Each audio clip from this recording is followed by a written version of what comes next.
أعوذ بالله من الشيطان الرجيم.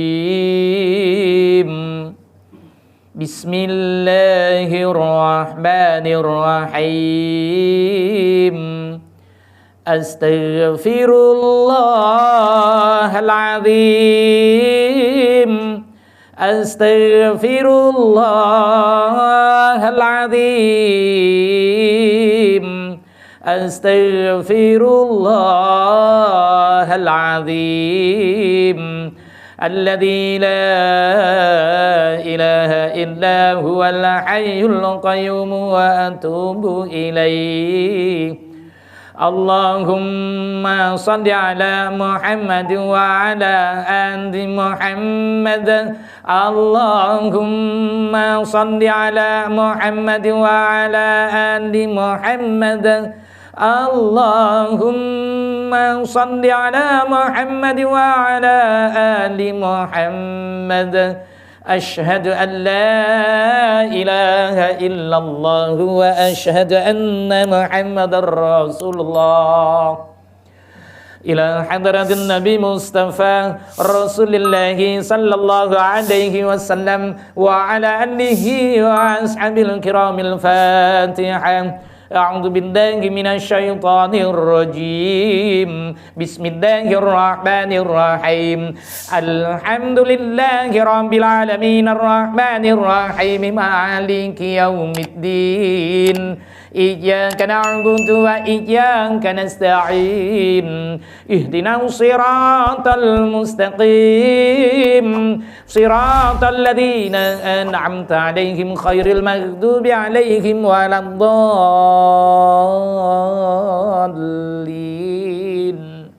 آمين. ثم إلى أرواح آبائه وأمهاته وإخوانه من الأنبياء والمرسلين وإلى الملائكة المقربين والقربين والشهداء والصالحين وإلى أرواح جميع المؤمنين والمؤمنات والمسلمين والمسلمات الأحياء منهم والأموات من مشارق الأرض إلى مغربها ومن يمينها إلى شمالها ومن خاف إلى خاف من لدن آدم إلى يوم القيامة شيء لله لهم الفاتحة. أعوذ بالله من الشيطان الرجيم. بسم الله الرحمن الرحيم. الحمد لله رب العالمين الرحمن الرحيم مالك يوم الدين. إياك نعبد وإياك نستعين. اهدنا الصراط المستقيم صراط الذين أنعمت عليهم غير المغضوب عليهم ولا الضالين. آمين. ثم إلى أرواح خصوصا المرحوم Haji Ibrahim bin Haji Mustaqim wa ila arwahi khususan orang-orang yang mewakafkan surah ini wa usullihi wa furuhi wa mayantasbi ilaihi ajma'in wa ila ruhi hadirina wa likulli kafatin syai'un lillahi lahumul fatihah. أعوذ بالله من الشيطان الرجيم. بسم الله الرحمن الرحيم. الحمد لله رب العالمين الرحمن الرحيم مالك يوم الدين. إياك نعبد وإياك نستعين. اهدنا الصراط المستقيم صراط الذين أنعمت عليهم غير المغضوب عليهم ولا الضالين. آمين. بسم الله الرحمن الرحيم. السلام عليكم ورحمة الله وبركاته.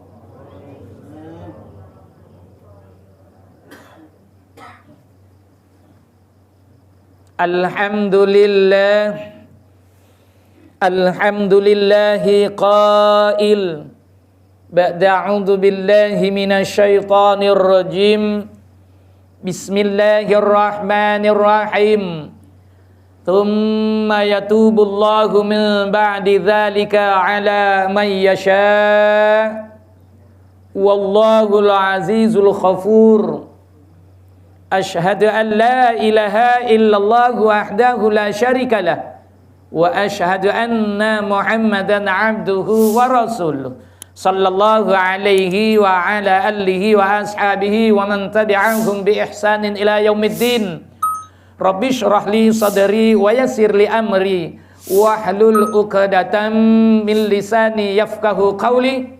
Subhanaka la ilma lana illa ma 'allamtana innaka antal alimul hakim. Rabbana iftah bainana wa baina qaumina bil haqq wa anta khairul fatihin. Allahumma iftah li bi futuhil arifin. Fa fahamnaha Sulaiman wa kullan ataina hukman wa ilma wa sakharna ma'a Dawud al-jibala yusabbihna wat-tayr wa kunna fa'ilin. Allahumma yasir wa la ta'asir fa inna taysira kulla 'aisira 'alaika yasir. Allahumma tamim bil khair bi rahmatika ya arhamar rahimin. Amin ya rabbal alamin. Amma ba'du. Alhamdulillahi wa syukrulillah wa la haula wa la quwwata illa billah. Yang dimuliakan, yang dikasih Imam Surau, apa namanya? Surau An-Nur. Parit Semerah. Ada parit? Tak ada parit, banjir. Parit Semerah. Yang dihormati, yang dikasih pengurusi dan seluruh ahli jatuh kuasanya. Yang dihormati, yang dikasih para imam, para bilal, bapak haji, bapak, ibu-ibu hajah, ibu-ibu, anak-anak, hadirin hadirat rahimakumullah. Pertama-tamanya saya mohon maaf ya kerana keterlewatan. Sebab berjalan dengan Ali pun jantan, tapi bukan kopi jantan. Ini Ali tak ada tongkat. Tapi dia ada jantan tu. Jangan main-main. Jadi bukan tongkat Ali tu. Alhamdulillah, syukur kehadirat Allah Subhanahu wa taala dapat kita berhimpun di rumahnya Allah. Ya, pertamanya kita nak himpun di rumah Allah, kita ndak apa sebenarnya. Ramai datang. Jadi siapa yang tadi menunggu dengan rasa sabar, Rasulullah ada bagi tahu pada kita, untungnya orang yang menanti dalam majlis ilmu yang nak menyampaikan tu lambat. Apa yang Rasulullah sebut? Barang siapa yang sabar menanti untuk sesuatu majlis ilmu, maka ia akan mendapat akan fadilatnya 70 syuhada. Tahu 70 syuhada? Sini nak cakap bahasa apa? Melayu. Jawa Isa. Orang Jawa orang cetha loh. Ya, ini boleh cakap Jawa tak? Tak pandai? Belajar. Orang Jawa, orang Mak pandai cakap Jawa? Pandai. Isa ya? Bapak-bapak okey? Tapi tak apa, saya datang sekali aja ni. Kalau ada jodoh adalah, kalau tak ada jodoh apa boleh buat? Dia kena ada tune dia. Jadi tujuan apa sebenarnya kita datang ke rumah Allah?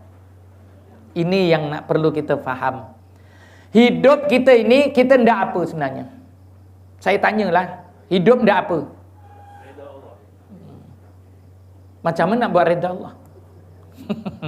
Okey, kita hidup ni nak mati itu je. Betul? Ada nak hidup aja ada. Hidup nak mati. Jadi mati tu yang kita nak fikir. Macam mana mati aku? Kalau nak hidup reda Allah sampai kapan? Sampai di kapan? Itu sebab nak hidup kita ni pertama-tamanya adalah nak mati. Jadi nak mati macam mana? Tak ada dosa itu je. Harta banyak tak bawa. Allah sebut dalam Al-Quran, ya ayyuhallazina amanu la tulhikum amwalukum wala auladukum an dzikrillah.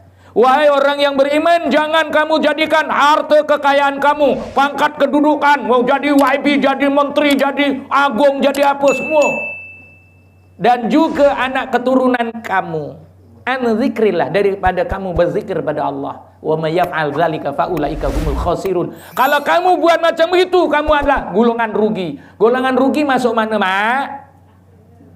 Masuk mana, Mak? Masuk neraka. Saya dulu orang Parit Raja. Ya, Parit Raja. Apabila saya sampai satu tempat, Engkau orang mana? Pak Raja. Sah, tak pandai cakap Jawa. Kenapa? Kalau orang pandai cakap Jawa, engkau datang mana? Parit Roco. Baru betul. Itulah orang Jawa, Parit Roco. Kalau Pak Raja, ini benjiar. Bukan Melayu. Melayu mudah lupa. Tak nak. Melayu mudah? Tak. Melayu bukan mudah lupa. Melayu mudah layu. Kenapa? You never bring to me. M-I itu me. Ujungnya layu. Kalau mi dibuang, jadilah layu. Itu je dulu. Jadi itu kata-kata siapa? Kata-kata Dr. Hamka. Okey, sahabat yang dirahmati Allah. Kita bicarakan kalau dalam majlis ilmu itu mencari redha, apa yang ayah anda tadi sebut, cari redha. Macam mana cari redha? Itu yang Allah sebut dalam Al-Quran tadi, ayat mula saya sebut. Ya, dalam surat Taubah. Thumma yatubullahi min ba'di dzalika 'ala may yasha. Sesungguhnya aku akan mengampuni dosa hamba-Ku mana yang aku suka saja. Yang aku tak suka, lantak kau dulu. Allah yang sebut. Wa huwal azizul ghafur. Aku adalah orang yang maha pengampun, kata. Aku adalah maha pengampun, bukan orang. Aku adalah maha pengampun. Jadi, kalaulah kita nak diampuni oleh Allah, kita kena buat apa? Perkara yang Allah suka. Suruh tak buat kok. Apa Allah suruh? Baca, dengar ayat ni betul-betul. Huwallazi arsala rasulahu bil huda wad dinil haqq liyudhhirahu 'ala dini kullihi walau karihal musyrikun. Ikutlah apa yang Rasulullah ajar pada kamu, itulah agama yang sebenar. Kita ni melakukan ibadah solat untuk apa? Untuk apa kita melakukan ibadah solat, Mak? Dari dulu kita belajar solat ni sebenarnya. Kenapa saya suka cerita solat? Kerananya solatlah pokok segala ibadah. Okay, sebelum saya nak sambung, saya teringat nih hadis Rasulullah. Rasulullah sebut macam mana? Ini mengenai kita ni. Sebelum saya nak sambung mengenai bab yang saya nak kita bincangkan ni, bukan saya nak ajar, tak, saya tak pandai pun. Rasulullah sebut, kalau kamu nak mencari redha Allah, maka ketika mana majlis ilmu, jangan kamu tinggalkan yang menyampaikan lebih sehasta. Sehasta tu kat mana, Pak? Mana ya? Rasulullah kata jangan tinggalkan yang menyampaikan lebih sehasta. Kerana yang duduk adalah yang duduk siapa ngarep iki sapa saiki ni? Jenenge jin, mak utus setan rawani. Jin. Ketika mana jin bertanya pada Rasulullah, "Ya Rasulullah, setelah engkau wafat, bagaimana kami nak belajar?" Kamu hadirlah ke majlis-majlis ilmu. Kalau umat aku duduk jauh-jauh, mereka tak dapat apa-apa sesen pun. Ora guna, babar pisan. Jarane wong tuwek. Jadi bagaimana? Kamu duduklah depan, penuhilah. Sampai kita nak solat pun, pinjam seluar jin. Sian jin. Jadi berubahlah sekarang, Pak. Woi. Sini, depan sini, Pak. Jin ini jin, tendang keluar jinnya. Ke depan le. Nah, saya suruh mak kan nanti ada yang cemburu. Nak isteri saya tak boleh. Aduh depan. Kerana ikut sunnah baginda Rasul. Rasulullah kan dah sebut kalau buat perkara yang Rasulullah suruh, Allah suka. Kalau Allah suka, jadi apa? Allah ampuni dosa kita, tahu. Buat macam dulu kalau kita ni sebenarnya apa tahu? Okey, saya sebutkan hadis yang penuhnya.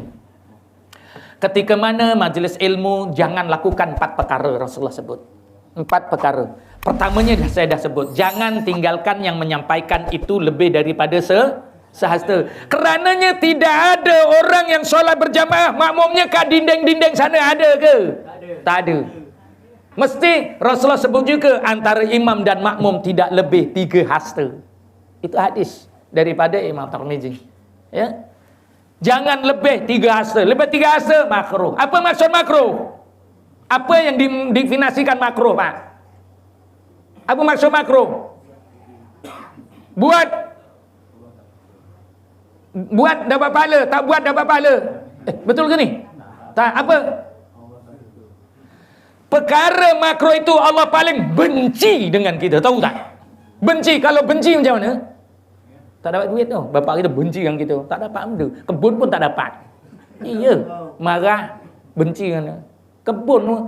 Saya cakap, apa, Pak, orang itu kebun tu, Pak. Tanah sepongkis pun rentuk kok.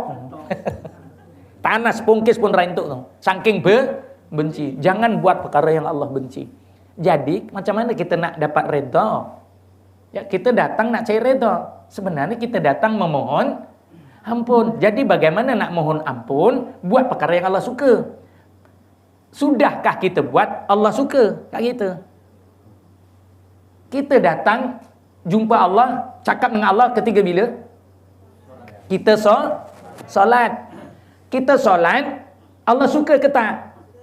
Betul ke?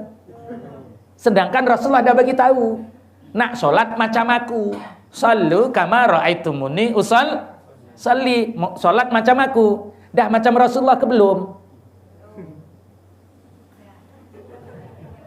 Dah macam Rasulullah ke belum, Pak? Susah nak jawab kan? Allah saja tahu, tapi Rasulullah dah bagi tahu contohnya. Allah firmankan dalam hadis qudsi. Apa yang Allah firmankan? Wahai Muhammad, ketika mana umatmu menghadap aku, inilah pakaian resmi menghadap aku. Ketika Rasulullah Isra dan Mi'raj. Rasulullah pakai baju Melayu ke? Masih Isra Mi'raj? Pakai songkok. Kita kalau buat perkara yang Rasulullah tak buat, apa namanya?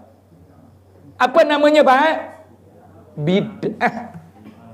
Tapi kita ahli sunnah wal jamaah, ada toleransi. Bid'ah yang baik, bid'ah tak baik, hasanah dan dalalah. Tapi kita buat bid'ah perkara Allah tak suka.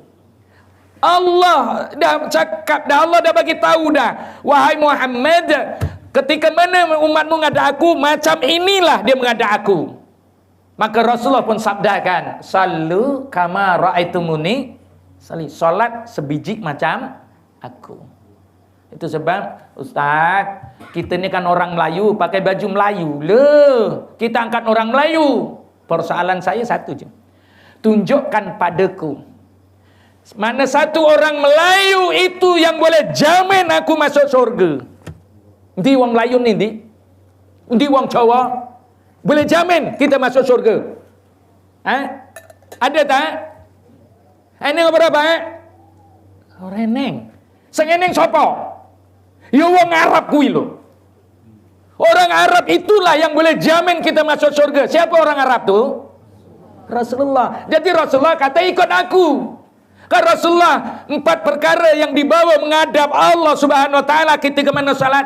Gur nak salat tok, Pak. Gur nak salat tok. Nak sengora salat kuwi kono karemu. Gur nak salat tok. Ini saya ulang lagi nih. Cuma nak solat saja, ikutlah Rasulullah. Apa yang Rasulullah pakai? 4 ya. Apa dia? Pertamanya Rasulullah mengangkat mahkotanya sendiri. Sehingga Rasulullah sabdakan, barang siapa umatku yang mengangkat mahkotaku, akan diangkat darjatnya 70 darjat dan diampuni dosa selagi belum dibuka mahkotanya. Apa mahkota Rasulullah? Apa? Imamah. Apa imamah? Pernah kerungu berapa? Imamah? Dimamah? Imamah orang pernah kerungu, Ustaz, tapi dimamah eneng. Imamah itulah serban. Akhir zaman, Pak, nak melakukan ibadah ni mudah sebenarnya. Tapi kita ni orang paham bahasa. Tak paham bahasa. Suruh angkat, Rasulullah dah beritahu, siapa yang mengangkat mahkotaku besok di yaumul mahsyar, aku lihat cahaya tu, aku ambil dia dan duduk sebelahku. Dek, kerananya hanya memakai serban. Tapi kita sekarangnya ser-seran, oraban, ser. Arenggo serban kau dah imam pula, sungguhnya macam-macam. Baru pakai serban, member pun cakap, kau ya alim-alim dewe. Walah. Uang kita kok suka ngeleh ni uang ki piye to. Tadi saya dah cakap dengan Ali ni, saya nak ceramah apa je. Saya pun tak tahu. Permulaan kita nak jumpa ni, permulaan biasanya, kalaulah kita ni tak kenal maka tak Yang ajar tu siapa tu? Kita dah tua-tua ni jangan cinta-cinta, Mak. Tak kenal maka tak tahu. Kalau dah kenal baru tahu. Kau mencinta-cinta kau cek nom-nomon. Terus tuwek lah. Aku pun dia tuwek, Mak. Tak kenal maka tak cinta. Wih, kau macam filem Semilu je. Sudahlah. Jadi kita tak kenal ni tak tahu. Kalau dah kenal baru tahu.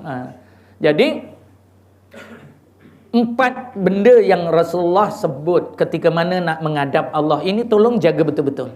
Kalau nak kita solatnya inna salati wa nusuki. Itu pun kita kadang tak tahu makna, yang pening juga tu. Apa yang Rasulullah sebut? Sallu kama ra'aitumuni usalli. Solat sebiji macam aku. Sama ada secara qauli, qalbi ataupun fa'il. Itu mengikut baginda Rasulullah. Pertamanya Rasulullah angkat akan mahkotanya, iaitu imamah. Rasulullah sabdakan lagi, ya, kalau sahabat mengikuti online saya, hari ini giliran isteri saya untuk membuat online kuliah peradaban. Hari ini seingat saya adab makan agaknya. Ya, adab makan. Ramai yang tak beradab. Kita dengan Rasulullah banyak yang tak beradab dengan Rasulullah. Kalau adab ni ilmu apa, Pak? Ilmu apakah adab ini? Para ulama telah menjelaskan, ahli sunnah wal jamaah telah menjelaskan, para ulamanya 3 cabang ilmu wajib dipelajari. Pertama adalah ilmu tauhid. Ilmu tauhid ni nak kena pelajari betul. Yang kedua ilmu fiqh. Karena ilmu fiqh menunjangi rukun Islam. Rukun Islam itulah ilmu fiqh. Apa dia? Kita nak kahwin ke, kita nak buat apa ke, kita nak solat ke, nak puasa ke, nak haji ke, nak niaga ke, semuanya ilmu fiqh yang ditunjangi rukun Islam. Ilmu tauhid ditunjangi oleh rukun iman. Rukun fiqh, rukun Islam berapa perkara, Mak? 5 perkara. Yang pertama apa? Pak, yang pertama apa? Rukun Islam. Syahadat. Kita sak tenane ora pernah kita tidak memegang rukun Islam itu dengan benar tu. Kat mana? Kita tengok satu persatu. Itu sebab kita cakap rukun Islam tu 5 perkara, tapi kita tak pernah buat. Tak percaya tengok. Okey. Yang hukum apa? Ilmu tauhid ditunjangi rukun iman. Rukun iman berapa, Mak? 6. Yang pertama apa? Percaya pada raja dan negara? Percaya kepada? Kalau kita percaya pada Allah, maka kita tidak beriman lah. Kenapa? Kita tanya, tak lencong. Tuhan Allah. Tapi dia tak nak sembah. Percaya. Adakah kita sama mereka? Kita tanya Wongi Syekh. Tuhan Allah. Kamu tak lah sembah. Saya bukan Islam. Lu Islam lah, lu sembah lah. Tapi wah percaya. Kita pun serupa, percaya juga. Kenapa kita percaya? Itu sebab jangan percaya saja, sahabat. Rukun iman yang pertama adalah beriman kepada Allah. Apa maksud beriman? Everything yang Allah request, everything yang Allah reject, everything yang Allah tegah, everything yang Allah perintah, we must follow. Kata orang Jawa lah, we must follow. Sebab kita beriman. Itu kata Piramli. Kenapa senyum? Mati dalam iman. Tengok. Itu beriman. Ilmu tauhid itulah panduan dia. Kita tengok sebab kita gagal dalam rukun Islam ni. Yang ketiganya adalah ilmu tasawuf yang ditunjangi oleh rukun apa yang tertinggi? Dalam Islam ada 3 rukun. Pertama rukun Islam, kedua rukun iman, yang paling tinggi rukun ihsan. Ini pernah dengar tak rukun ihsan ni? Mak, pernah dengar? Saya selalu dengar wa ihsan, Ustaz. Wa ihsan tu jual ikan dulu yang pon itu wa ihsan, tempat saya di sana. Naik bisikal kuit ceng. Waisan teko kae bawa kembung. Bawa ikan kembung. Kalau tak paham cakap tahu. Ambil handset Google Translate. Apa Ustaz cakap ni? Ora guna babar pisan, cek. Oh, tak guna langsung. Senang ni. Saya tak tahulah sini berapa peratus yang boleh cakap. Saya bukan orang Jawa, Pak. Saya bukan orang Jawa. Ustaz macam mana boleh cakap Jawa? Sebab saya orang Johor. Orang Malaysia, IC saya merah. Kalau orang Jawa, IC saya biru. Merah pula. IC saya biru tau. Kalau orang Jawa, IC merah. Oh, orang Jawa kok. Saya orang Johor. Ngomong iso ngomong Jawa. Saya belajar. Ketika mana saya pun mondok di Indonesia dulu. Belajar cakap Jawa. Kalau tak saya cakap apa? Cakap Melayu. Kenapa? Itu sebab biasanya di mana di pesantren tu kita akan bahasa apa yang guru ajar. Itu kadang-kadang guna bahasa seberang sana lah, bahasa Indonesia. Tanya Ali, dia kata aku hari ni macam kat Indonesia ni. Sebab masa tune tu saya ambil citak daripada masa saya belajar dulu. Jadi sahabat, apa saya sebut tadi? Rukun ihsan itu, apa makna rukun ihsan? Apa yang didefinisikan rukun ihsan? Lakukan ibadah umpama melihat Allah. Dan kalau kamu tak dapat melihat Allah, sebenarnya Allah sangat melihat kamu. Itu makna rukun ihsan. Setiap ibadah perlu ada ihsan. Kalau tidak ada ihsan, maka tidak sampai wusul pada Allah. Itu sebab kita nak mengihsankan itu adalah tasawuf. Setiap ibadah wajib ada tasawuf. Berbalik, apa itu tasawuf? Apa itu tasawuf, Pak? Tasawuf adalah peradaban.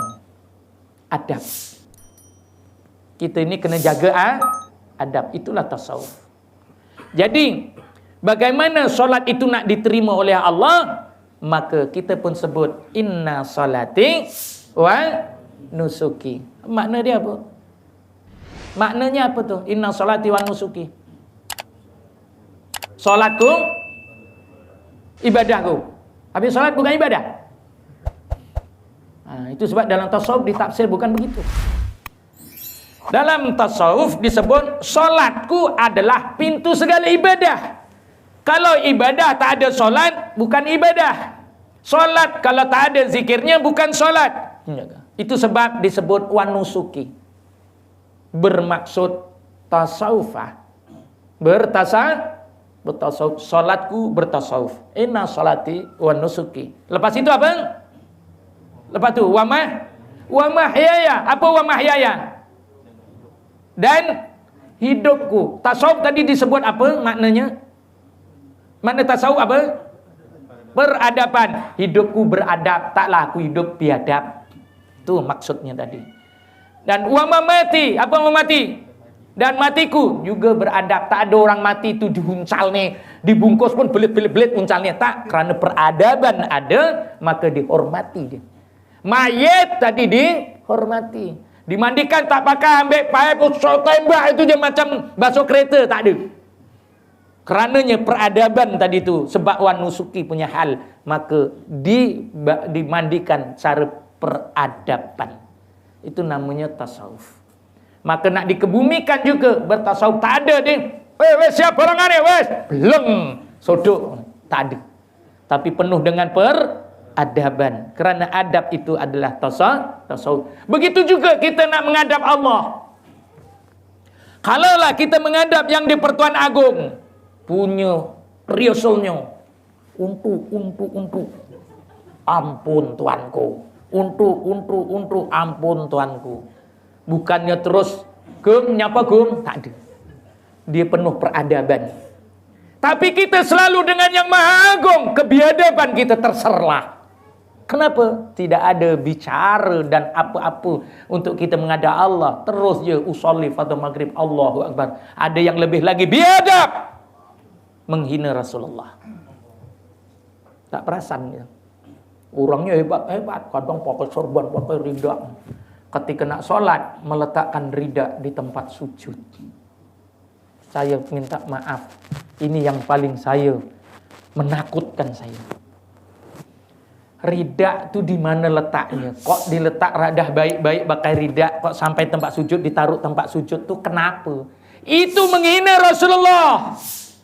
Rasulullah meletakkan ridanya di mana? Rasulullah sabdakan, jangan kamu biarkan bahu kanan kirimu terbuka ketika mana salat. Allah benci melihat kamu. Dan kita buat. Itu sebab saya sebut tadi, kita dah buat perkara Allah suka belum? Allah benci ada dulu. Kenapa? Rasulullah bagi tahu, tutuplah pundakmu dengan rida. Pundak tu mana pundak? Kok bahu piye to, Mak? Pundak ni, Mak, lain dengan bahu. Pundak ni dari leher ni sampai ke hujung ni. Nih. Kawasan ni perlu ditutup. Itu yang Rasulullah perintahkan. Ini dah masuk waktu ke belum? Dah masuk. Bilal sifatnya paling kejam.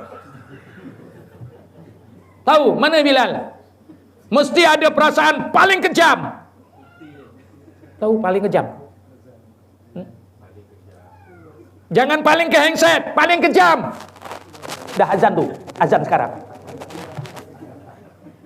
Sifatnya mesti paling kejam. Jangan paling hengset. Azan sekarang. Jangan marah ya Bilal.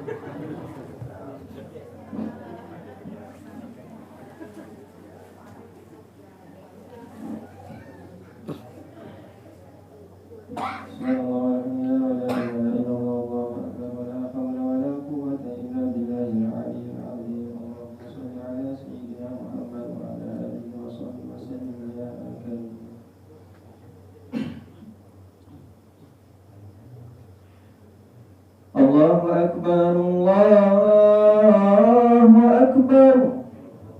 Allahu Akbar, Allah. Allahu Akbar, Allahu Akbar. Allahu Akbar, Allahu Akbar. Asyhadu an la ilaha illallah.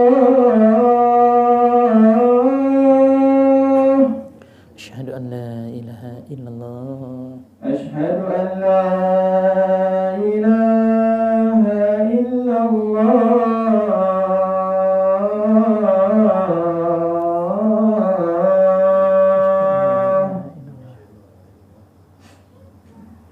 Asyhadu anna Muhammadar Rasulullah. Muhammadur Rasulullah, Muhammadur Rasulullah. Asyhadu anna Muhammadar Rasulullah.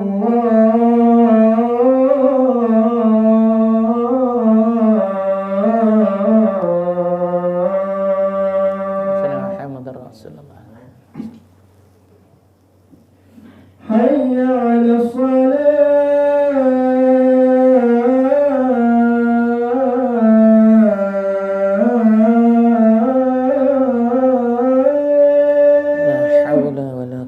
illa billah.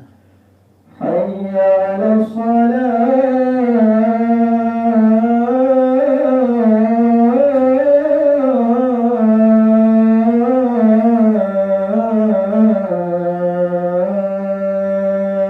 La haula wala quwwata illa billahil aliyyil azim. Hayya 'alal falah.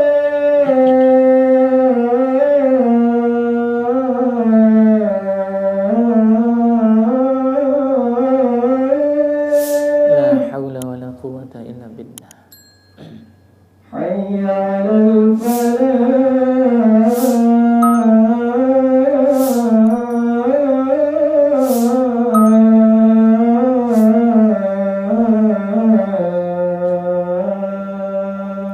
لا حول ولا قوة إلا بالله العلي الله أكبر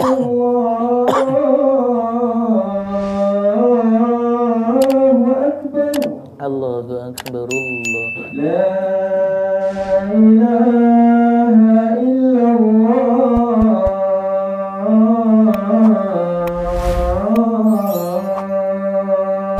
لا إله إلا الله محمد رسول rasulillahi sallallahu alaihi wasallam. Allahumma rabb hadhihi da'wati tammatil qa'imah hadisin Muhammadin wasallam fadilah wasyarabat radhiyallahu ta'ala maqamul mahmud alladhi wa'anta innaka la tukhliful mi'at ya arhamar rahimin. La haula wala quwwata illa billahil aliyyil azim. Allahumma shalli wa sallim ala sayyidina wa maulana Muhammad. Kita sambung sikit lagi boleh? Atau kita tutup je? Sambung. Ada orang kata tutup je ustaz, kenapa? Lapor dah dia kata. Okey mak, boleh mak? Okey, mak kata boleh, go ahead ajalah. Okey, sahabat yang dirahmati Allah. Kita kena faham destinasi yang kita lalui sekarang adalah destinasi yang ketiga yang penuh cabaran, sehingga Allah telah firmankan dalam Al-Quran sana. Tidak akan aku jadikan jin dan manusia semata untuk menyembahku, kata Allah. Wa ma khalaqtul jinnata wal insan illa liya'budun. Jadi kaedahnya bagaimana kita nak menyembah. Itu sebab yang saya sebut, kita dengan manusia beradab. Tapi dengan Allah kenapa biadab? Dengan Rasulullah kenapa kita biadab? Ya, kita dengan Rasulullah biadab. Kenapa biadab? Rasulullah dah sebut, dah bagi tahu dah. Solat tu macam aku, ikutlah macam aku, ikutlah aku. Tapi kita belum mampu nak ikut. Belum mampu. Sebabnya kita lihat Imam Malik kata apa? Barang siapa melakukan ibadah hanya mengikut hukum fiqh saja, berdosa dia. Kita belum mampu lagi. Fiqh. Siapa melakukan ibadah terus tasawuf, itu orang gila namanya. Jadi perlu macam mana? Maka digabungkan keduanya. Itu barulah itu hakikah ibadah. Ibadah yang sebenar. Kerananya kalau fiqh saja, kalau orang solat, orang lelaki ikut fiqh, tutup pusat sampai ke lutut, sah kata solat. Sah solat. Tak ada masalah. Tapi apa jadi? Kalau kita pakai kain, pakai sampai lutut, kita pergi istana negara, cakap jaga, aku nak jumpa agung. Jaga dengan jagang. Dia tak banyak soal tu. Tak pakai baju, dia pakai apa kain plekat, gajah duduk ke, gajah baring ke. Lepas itu dia cakap, aku mau jumpa agung. Dia tak cakap apa-apa. Pagar tak buka, dia cakap member dia. Nak jumpa agung. Dia pun cakap. Tapi kita dengan Allah, macam mana? Dengan yang maha agung, kita ambil remeh. Sedangkan nak menghadap Allah itu ada tata caranya. Ada peradabannya. Bagaimana peradaban itu? Bagaimana Rasulullah garis pandukan? Rasulullah menghadap Allah Subhanahu wa taala ketika Isra Mi'raj. Apa yang Rasulullah pakai? 4 yang saya sebut tadi. Pertamanya, Rasulullah memakai jubah warna putih, lengan panjang. Dalam ilmu fiqh, orang yang solat lengan pendek tiada masalah. Betul? Dalam ilmu tasawuf, itu orang paling biadab menghadap Allah. Minta maaf. Itu sebab kalau kita rehlah, kita jalan, jangan kita suka memakai lengan pendek. Pastikan ada di kereta kita kat mana motor ke apa, ada yang lengan panjang. Kenapa? Rasulullah bagi tahu. Ketika mana menghadap Allah, pakailah pakaian panjang. Disebut para ulama adalah jubahnya atau gamis. Tapi kadang ini bukan kat surau mana-mana lah, cuma kita nak tahu pasal imam yang ada dia pakai surau apa baju lengan pendek. Macam begitu. Pecat imamnya. Payah. Dulu tanya pejabat, saya orang selalu panggil, ustaz ni kenapa selalu nak pecat imam? Sebab imam tak melambangkan bagaimana menghadap Allah. Makmum ikut imam. Kalau imam pakai lengan pendek, makmum terpaksa ngelak gini tau. Makmum perlu mengikut imam. Imamnya tak pakai imamah, datang makmum pakai imamah, terpaksa buka. Kenapa? Kita kalau melawan imam biadab lah. Itu sebab makmum sama. Lah ku sami mawon lah tu dia tu. Podo-podo biadab. Itu sebab melakukan ibadah, inna salati wa nusuki faham maknani.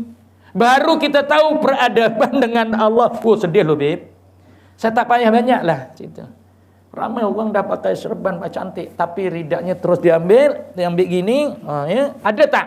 Nampak? Lepas itu dia sujud kat situ. Menangis Rasulullah. Malaikat kata, bodoh. Kenapa? Rasulullah dah bagi tahu siapa yang memakai imamah diangkat 40 darjat dan diampuni 40 dosa. Kok dibuang tak ada?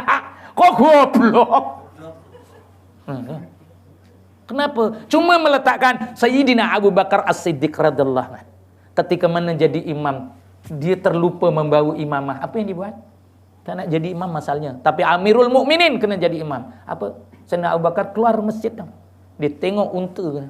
Dia ambilnya tali unta tu, dipotong. Lepas tu dibeli. Dikandungkan. Aku malu di depan Allah. Kerana Rasulullah dah pesan.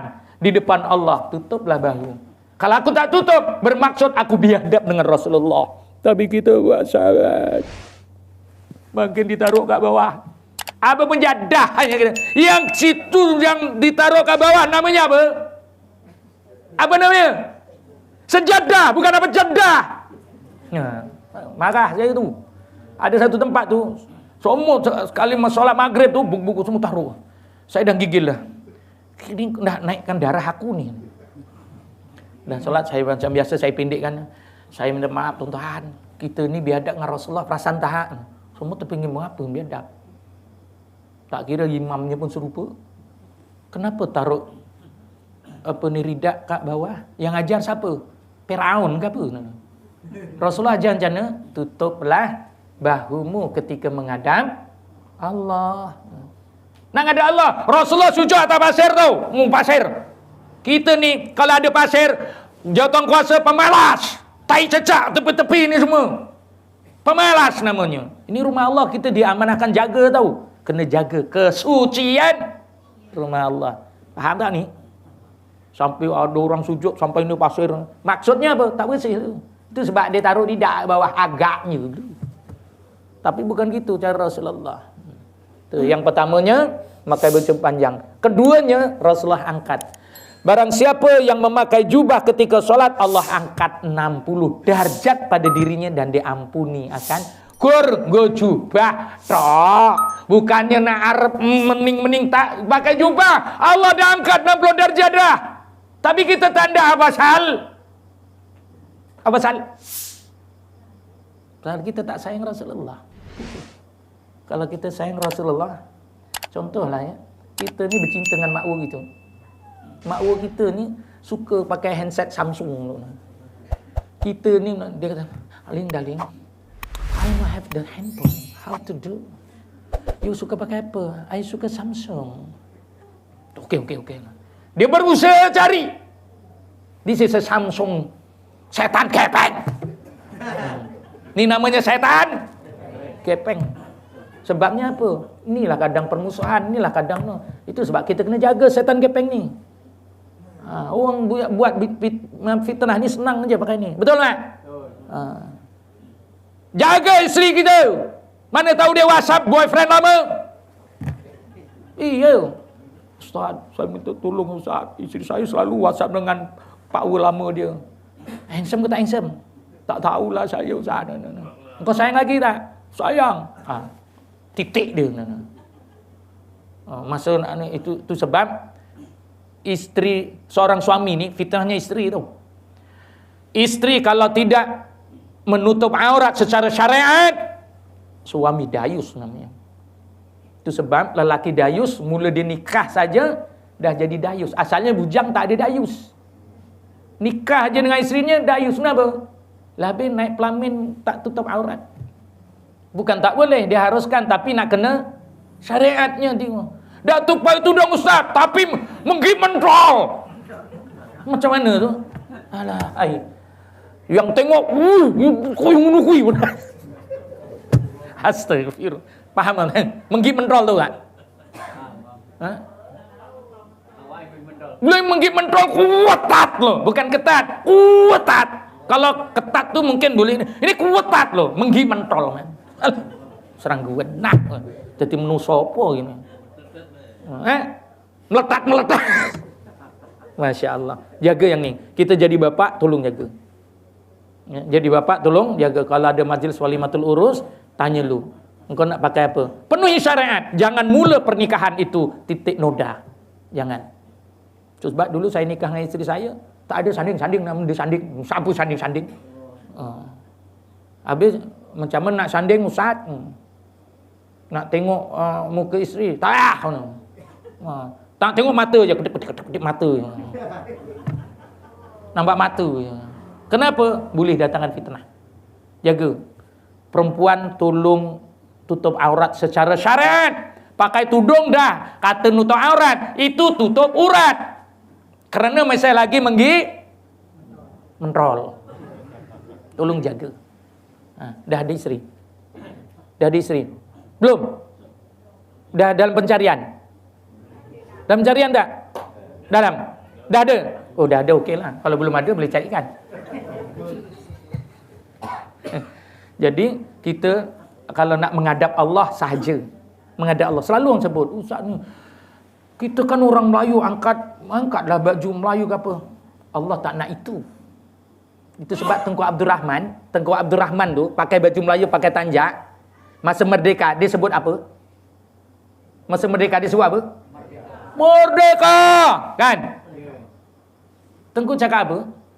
Merdeka, betul ke? Tengku kata, jangan ikut aku, jangan ikut aku. Sebenarnya dia cakap itu. Yang kita faham. Jadi Tengku cakap apa? Tengku kata merdeka. Apa merdeka? Mak, merdeka apa, Mak? Bebas. Itu sebab dosanya banyak. Bebas. Buat tu buat ni. Tengku bukan kata merdeka. Kalau nak bebas, merdeka. Itu bebas. Kalau merdeka, bukan. Tengku kata mengikut Rasul dan yakinlah kepada Allah. Betul? Mengikut Rasul dan yakin kepada Allah. Mim ra dal ya kaf alif. Betul tak ni? Mim mengikut Rasul, dal dan ya yakin kaf kepada alif Allah. Kenapa kita tak ikut Rasul? Kan Tengku kata merdeka. Tulisan ni sana. Mim ra dal ya kaf alif. Apa tu maknanya? Mengikut Rasul dan yakin kepada Allah. Kenapa tak ikut Rasul lagi? Huwallazi arsala rasulahu bil huda. Allah bagi tahu dah. Kita nak melakukan ibadah pun tak ikut Rasulullah. Apa pasal? Aku suka aku. Patut Allah benci. Nah ni minta maaf saya sebab perlu berubahlah sekarang. Macam majlis kuliah ni. Sebelum ni ada majlis kuliah juga kan? Jangan duduk kat belakang-belakang. Allah benci tu. Buat macam gini tu. Jadi pengerusi tolong buat satu promosi. Apa dia? Siapa yang nak menginfakkan kursi duduk. Tu yang macam tu belakang. Ada berapa tu yang belakang tu? Banyak. Kenapa tak digunakan? Kesian orang yang infak. Duduk ni, ambil kursi. 4 perkara yang Rasulullah tegah. Pertamanya, jangan kamu jarak jauh dengan yang menyampaikan ilmu. Kerana jin yang akan duduk. Macam ni jin dah tak ada bahagian dah. Terpaksa kat luar lah. Kenapa? Sebab kita dah ambil bahagian. Itu dah minta maaf. Tak semua orang akan ingat. 4. Yang keduanya, Rasulullah sabdakan, jangan sekali-kali kamu ketika majlis ilmu, kamu lakukan begini. Maka Rasulullah mengangkat tangan. Macam ini. Jangan buat macam ini. Allah tidak akan memberi hidayah pada kita. Tak akan menurunkan ilmu pada kita. Kenapa ya Rasulullah? Ketika mana aku di rumah pakmanku, aku berdoa pada Allah, ya Allah jadikan pakmanku orang Islam. Segera pakmanku begini. Tidak ada hidayah. Siapa pakmannya yang disayangi? Abu Jahal. Abu Jahal nak taici Rasulullah. Ini Rasulullah disayangi. Tak pernah marah. Abu siapa? Abu Jingpeng ke? Abu Jingpeng tu kat hutan sana. Abu Talib. Abu Talib ni semasa arwahnya dulu baik orangnya. Ya, arwah dulu baik orangnya. Abu Talib tu tak pernah marah Rasulullah. Siapa yang marah Rasulullah dibelanya walaupun sahabat dia. Walaupun ada beradik dia Abu Jahal, Abu Lahab, Abu siapa macam-macam Abu Jingpeng pun ada.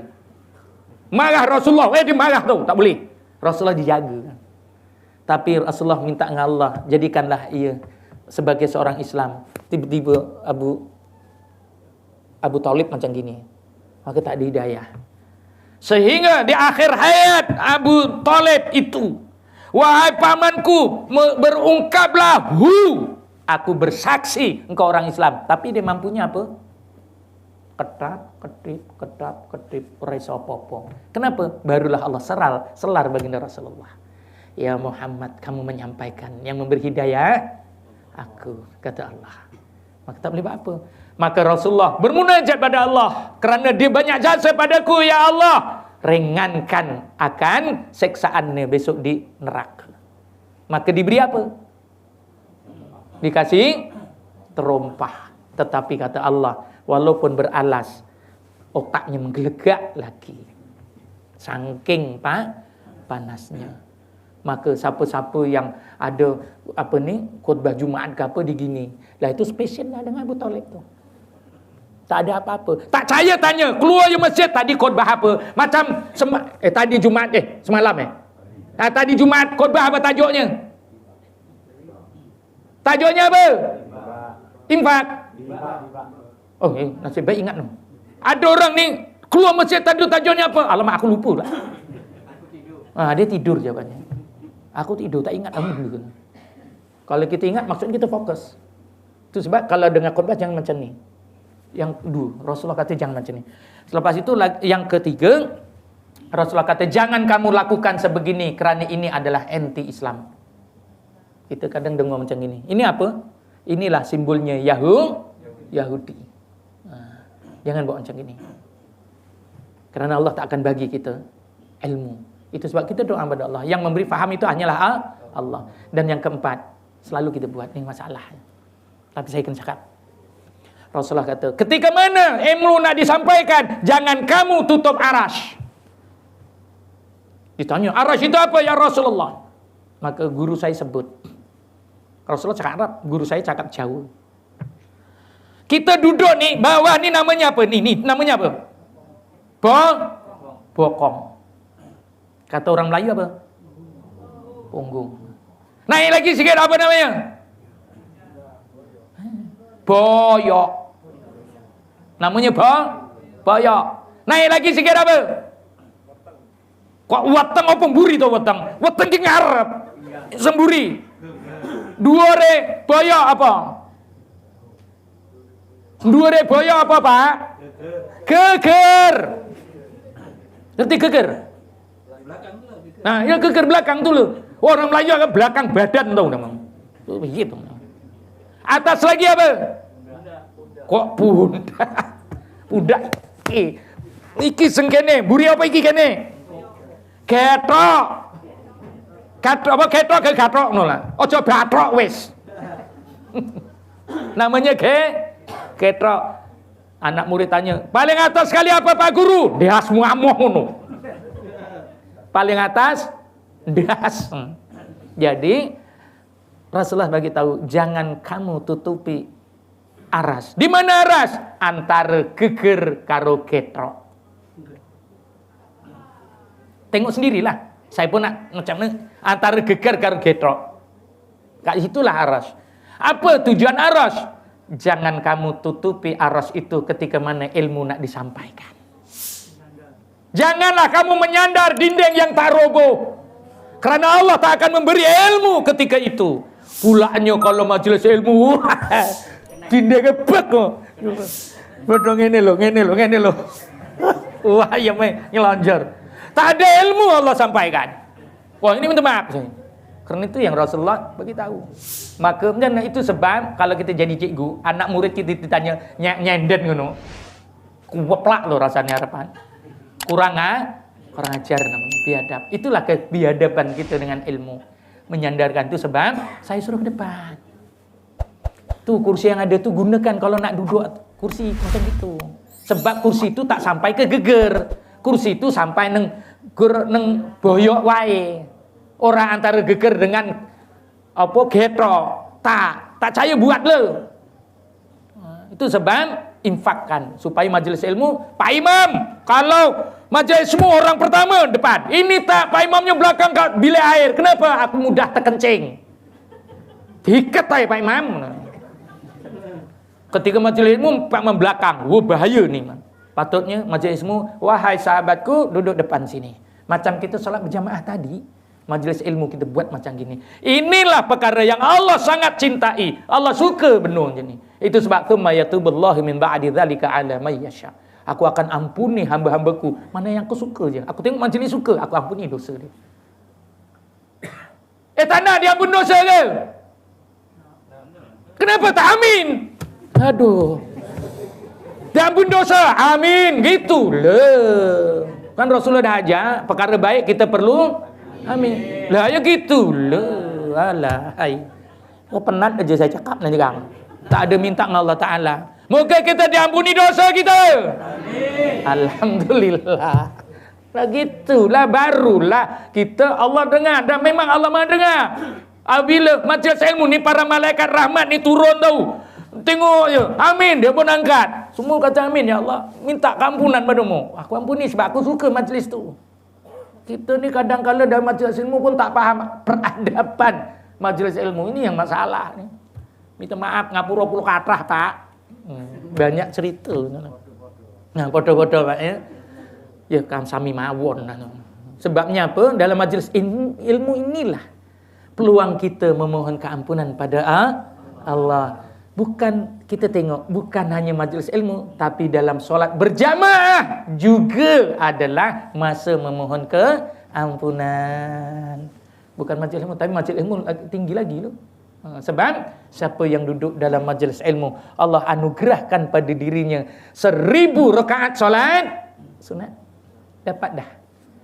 Allah ampuni 1000 dosa pada dirinya.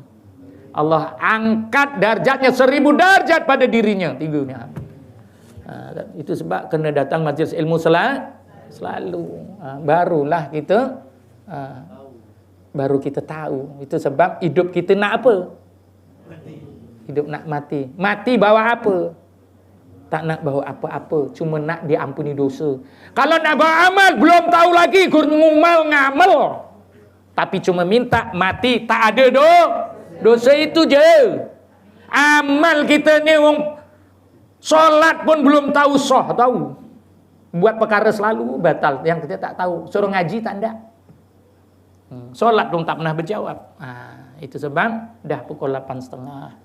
Saya pun rasa cukuplah ni agaknya. Ustaz datang lambat tak apa, saya sampai 7.30. Mula biasa kuliah maghrib jangan banyak-banyak. Takut melutak. Takut melutak. Tahu melutak? Tak ada apa-apa nanti kosongnya. Santai okey. Iya ya.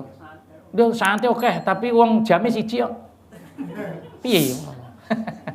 Jadi sahabat, pesan saya 3 perkara jangan ditinggalkan. Tolong ingat sampai kapan-kapan, sampai di kapan. Pertamanya, mohonlah keampunan pada Allah sepanjang masa. Bagaimana memohon keampunan pada Allah? Banyak kan? Istighfar. Baca istighfar pun astaghfirullahaladzim loh. Macam mana tu? Astaghfirullahaladzim. Orang minta keampunan makin dapat dosa. Kenapa? Kerana menghapuskan hak milik Allah. Assalamualaikum. Astagfirullahaladzim. Astagfirullahaladzim. Kenapa baca gitu ya?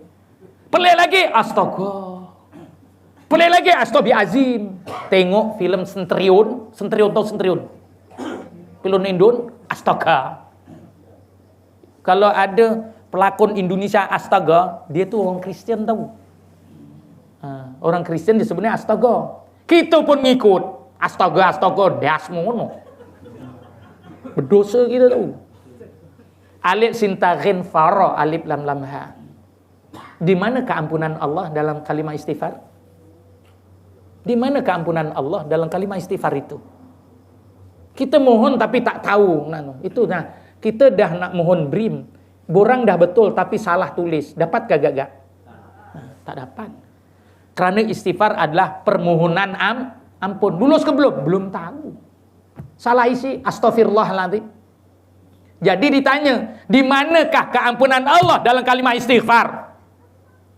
Di mana kekuatan hang tua? Di tenaganya atau di kerisnya? Tuahnya. Dia tak cakap tu. Di mana? Tak, di mana keampunan Allah dalam kalimat istighfar? Kena tahu ni, P. Ramli dah tunjuk dah. Tapi kita tak nak belajar, tu jadinya. Maka pahamilah bahawa setiap huruf yang berbaris bawah adalah perintah Allah untuk kita mencari ilmu. Ini kutiba nubito di dalam Al-Quran. Tahu kutiba nubito? Al-Quran ditulis. Siapa yang menulis Al-Quran? Siapa yang menulis Al-Quran, Pak? Zaman Sayyidina Utsman. Siapa, saya tanya? Oh ni, kalau guru Al-Quran tak tahu, lebih baik letak jawatan. Dalami ilmu Al-Quran. Ya, yang menulis adalah Abul Aswad Ad-Du'ali. Orang yang karomah zaman pemerintahan Sayyidina Utsman. Kerana Al-Quran ditulis sebelum itu yang diletakkan di rumah Hafsah. Rumah Hafsah. Hafsah siapa? Isteri Rasulullah. Anak siapa? Sayyidina Umar. Dua bapa mertua Rasulullah, Abu Bakar dan Umar. Dua menantu Rasulullah, Sayyidina Ali dan Sayyidina Utsman. Dua-dua ini menantu Rasulullah. Tapi oleh kerananya anak yang paling disayangi adalah Sayyidatina Fatimah yang masyhur jadi Sayyidina Ali. Sayyidina Utsman juga menantu Rasulullah. Jadi disimpan di rumah Hafsah. Maka memohon permission atau pamit dengan Hafsah, minta kulit-kulit yang ditulis. Tulisannya puntel. Ta ya tak ta, sin ya tak sin, mim ya macam apa, jim ya gitu, tak ada toncetnya, tak ada matanya, cuma puntel. Nak baca macam mana? Itulah kata Sayyidina Utsman, wahai da'ali, munajat pada Allah macam nak tulis. Maka diberi karomah penulisan tu. Ada tanda, ada titik. Kalau ta titiknya 2, kalau non titik 1, kalau ta 3. Itu yang ditulis oleh Ad-Du'ali ni, Abul Aswad Ad-Du'ali. Maka dinamakan kutiba nubita. Ya, Al-Quran ditulis secara sulus. Fahami itu. Maka setiap huruf berbaris bawah adalah perintah Allah untuk kita mencari ilmu. Ingat sampai kapan-kapan nih. Setiap huruf berbaris atas adalah perintah Allah untuk kita melakukan ibadah. Setiap huruf berbaris atas itu adalah perintah Allah, kita lakukan ibadah. Dan setiap huruf yang berbaris depan hak mutlak Allah. Jadi dalam kalimah istighfar, siapa yang memberi ampunan? Allah. Hak mutlak Allah di huruf mana? Di mana hak mutlak Allah dalam kalimah istighfar? Huruf apa? Huruf alif, hamzah, lagi? Kan tadi dah disebut hak mutlak Allah huruf berbaris depan. Dalam kalimat istighfar yang huruf baris depan berapa? Huruf berbaris depan apa? Hurufnya satu saja, hurufnya huruf ra. Kenapa tak pernah bunyi astaghfirullahalazim aja? Astaghfirullahalazim, bunyi tak ra-nya? Huruf tu baris apa? Depan. Kenapa tak ada bunyi rul? Itu kita. Nanti kejap lagi saya telefon sahabat tengah kuliah lagi. Dia minta maaf. Kita baca astaghfirullahalazim. Pak Imam baca gitu, ustaz pun baca gitu, astaghfirullahalazim. Hak Allah kenapa tak ditunaikan?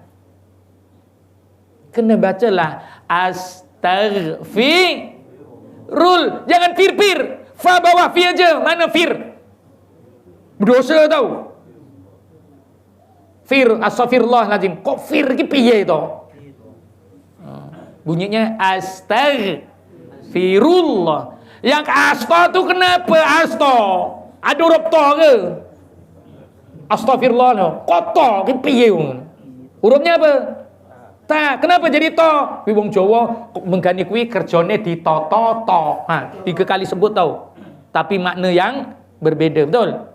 Kerjane mbok ditoto-to. Apa maknanya? Susun. Disusunlah, to terakhir lah makna. Disusun-susunlah. Itu maksudnya ditoto-to. 3 kali ulang. Ya berapa? Kok yo orang gitu. Maka kita tak mengungkap kalimah keampunan itulah yang kita kasep. Nak berubah tak boleh. Kenapa? Baca istighfar, hak Allah tak pernah tertunai. Astagfirullah, makin fir, dimatikan roh. Piye kuwi? Roh itu berbaris depan, haknya Allah. Kerana sifat roh apa? Apa sifat roh? Takrir. Apa maksud takrir? Ngretrol. Kenapa dia ngretrol? Takut Allah. Astaghfirullahaladzim. Oh, kita astagfirullahaladzim. Piye? Nah, itu sebab banyakkan membaca istighfar. Jangan kurang 100. Yang kedua, kita baru mohon. Mohon. Agak dapat kata? Belum tahu. Jadi nak buat macam mana? Kena cari yang boleh recommend. Kalau recommend, insyaAllah. Siapa yang nak recommend? Tiada lain, hanyalah baginda Rasulullah. Jadi kenapa? Banyak kan? Selawat. Jangan kurang 100. Sebab nak diterima tadi. Dan selepas itu, mohon ke dihapuskan dosa. Ampun tadi dah istighfar. Ini nak dosa dihapuskan. Apa kalimah penghapus dosa? Apa kalimah penghapus dosa, Pak? Kita jarang nak ungkap. Rasulullah sebutkan man kana akhiru kalami la ilaha illallah dakhalal jannah. Sopo sing mati sing baca la ilaha illallah mlebu surga. Wong mlebu surga ning dosa ora? Tak ada.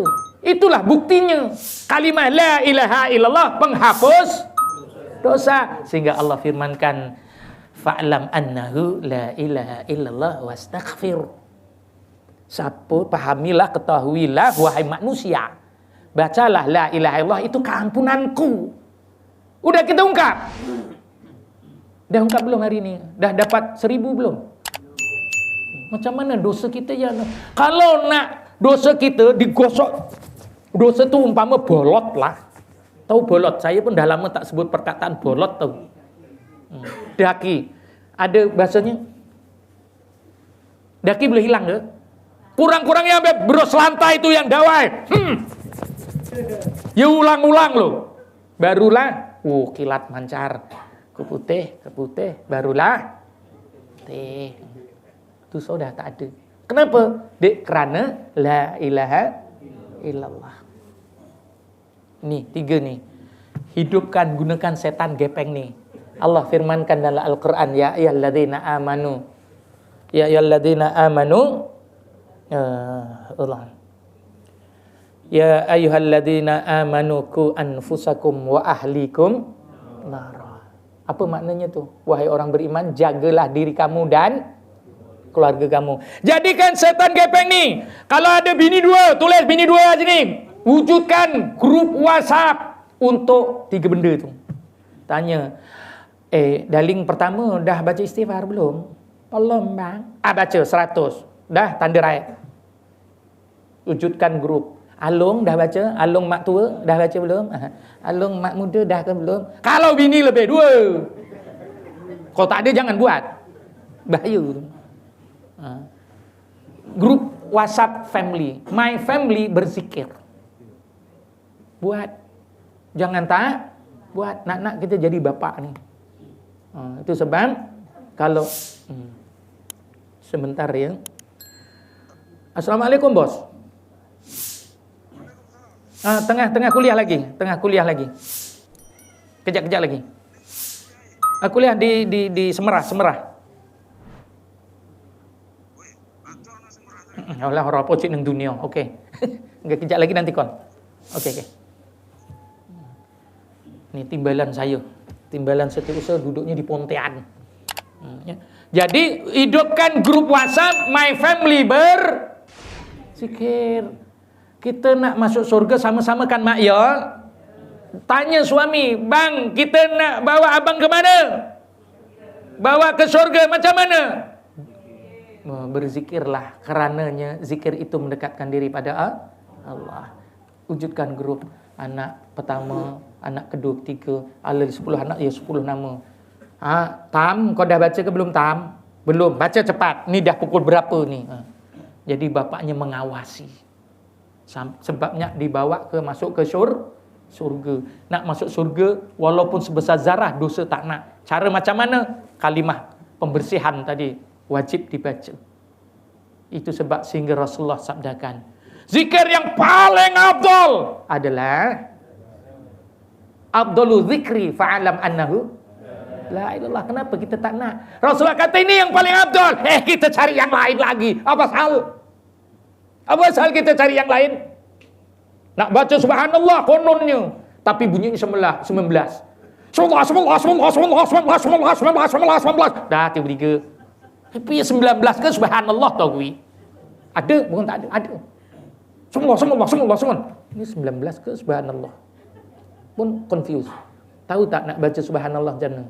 Kalau dulu Pak Yai, subhanallah, ya Allah Kau yang maha. Subhanallah apa maknanya? Kok menengai gitu? Apa maknanya? Maha suci, ya Allah aku ni kotor. Sucikan aku ya Allah, Kau lah yang maha suci. Aku banyak dosa ya Allah. Ampuni dosa aku ya Allah. Sucikanlah diriku ya Allah. Subhanallah. 3 kali juga. Tapi Allah dengar dengan penuh kasih sayang. Daripada 20 habis. Tak ada benda. Apa ini baca? Ni. Lebar kabeh. Ni kalau jadi imam macam tu cepat-cepat pengurusi pecat aja imam ni. Bahaya. Ni masuk gaung ni imam. Okey sahabat, saya rasa itu saja. Nanti jadi wali songo pula tanda. Okey. Saya rasa itu saja. Mohon ampun dan maaf, Mak, Bapak. Ustaz pertama kali koyok suara berdek tu walah. Saya baru volume 2. Nanti kalau volume dia tanya Ali. Ali tak boleh rakam. Sebab suara saya tinggi. Kerana saya ini orang kasar. Semua sangat kasar. Kalau saya orang halus, dari tadi tak nampak saya. Saya sebab orang halus, saya tak ada nak cakap halus. Kasar sikit. Minta maaf ya Pak ya. Ya. Tapi aku mau dibunian no piye? Ya kasar. Jadi bodoh kabeh. Jadi akhirnya sahabat, tadi 3, jangan tak ujubkan grup WhatsApp My Family berzikir. Kenapa baca istighfar dulu? Kenapa baca selawat lepas tu? Kenapa baca baru la ilaha illallah? Akan diulas nanti insya-Allah kalau ada ketemuan lagi. Ya kalau ada jodoh, kalau sudah tak nak pegat wae yalah, serapayah ustaz kali kedua serapayah. Okey, nasihat saya terakhir, tolong jangan beli air mineral yang ini. Saya minta maaf. Saya pernah berada di dalam keadaan ni. Kalau boleh jangan yang apa ni seperti pernah sebut mana. Beli yang Pak Guru punya. Nur NURR. Siapa yang mengeluarkan? Siapa dia tu? Anak kepada guru tasawuf negeri Johor. Ambil lah ya. NURR itu saya juga promosikan je lah. Sebab saya mana-mana pun ambil dia. Kalau yang ini saya nak baca cing pun tak tahu lah. Kita bukan nak boikot. Barang kita ada. Macam saya ada barang lagi tu. Ya, okey, akhirnya dengar ke tak pernah dengar, cuba hayati apa yang saya nak ungkap. Penutup selalu dalam majlis kuliah saya akan tutup dengan istighfar dan kalimah keampunan. Tetapi dibaca secara nazam. Orang dulu-dulu baca, sekarang dah tak nak, orang tak suka. Sukanya rap. Jadi saya baca secara nazam. Dengar, kalau yang nak rakam supaya dapat diikut ni. Kenapa? Rasulullah sabdakan, wahai Ali, bacalah akan kalimah ini. Umpama kamu melakukan ibadah 1000 tahun. Apa dia? Ayo, baca sama-sama.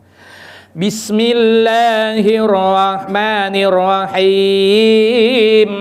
Astaghfirullahalazim. Alladzi la ilaha illa huwal hayyul qayyum. Wa atubu ilaihi taubatan abdil walimin la yamliku li nafsihi dara wala naf'a شفاعة ولا موتا ولا حياة ولا نصورا لا إله إلا الله ولا نعبد إلا إياه مخلصين له الدين ولو كره الكافرون للنبي الكريم وعلى آله وأصحابه الكرام الفاتحة أعوذ بالله من الشيطان الرجيم بسم الله الرحمن الرحيم الحمد لله رب العالمين الرحمن الرحيم مالك يوم الدين إياك نعبد وإياك نستعين اهدنا الصراط المستقيم صراط الذين أنعمت عليهم خير المغضوب عليهم ولا الضالين آمين أعوذ بالله من الشيطان الرجيم بسم الله الرحمن الرحيم اللهم يا حي يا قيوم يا حي يا قيوم يا حي يا قيوم يا ذا الجلال والإكرام الحمد لله رب العالمين وبه نستعين على أمور الدنيا والدين والصلاة والسلام على أشرف الأنبياء والمرسلين سيدنا محمد وعلى آله وصحبه أجمعين اللهم أشهد بأنك أنت الأحد الصمد الذي لم يلد ولم يولد ولم يكن له كفوا أحد اللهم يا أول الأولين ويا آخر الآخرين ويا ذا القوة المتين ويا راحم المساكين ويا أرحم الراحمين اللهم إنا نسألك وتوجه إليك بنبيك محمد نبي الرحمة يا سيدي يا رسول الله إن توسل بك إلى ربي اللهم فسعفيه في القضاء لكل حاجات وأفوض أمري إلى الله إن الله بصير بالعباد اللهم إنك عفو تحب العفو فاعف عنا اللهم اغفر لنا ذنوبنا ولوالدي وارحمهما كما ربنا صغارا ولجميع المؤمنين والمؤمنات والمسلمين والمسلمات الأحياء منهم والأموات اللهم رب اجعلنا مقيم الصلاة ومن ذرياتنا ربنا تقبل دعاء اللهم أعوذ بك من البراس والجنون والجزم ومن سيل الأسقام ربنا اكشف عنا عذاب إنا مؤمنون ربنا هب لنا من أزواجنا وذرياتنا قرة أعين واجعلنا للمتقين إماما ربنا آتنا في الدنيا حسنة وفي الآخرة حسنة وقنا عذاب النار وقنا عذاب النار يا الله وقنا عذاب النار وأدخلنا جنة مع الأبرار يا عزيز الخبر يا رب العالمين اللهم اجعلنا جمعنا هذا جمعنا مرحوما وتفرقنا من بعده تفرقا معصوما ولا تجعل اللهم فينا ولا معنا ولا ينبعنا شاكرا مطرودا ولا محروما وهب لنا مسيئنا لمسنين ومقاصرنا لعملنا كل بوجهك الكريم يا رب العالمين وصلى الله على سيدنا محمد وعلى آله وصحبه وسلم والحمد لله رب العالمين أقول هذا أستغفر الله العظيم لي ولكم وبالله التوفيق والهداية والسلام عليكم ورحمة الله وبركاته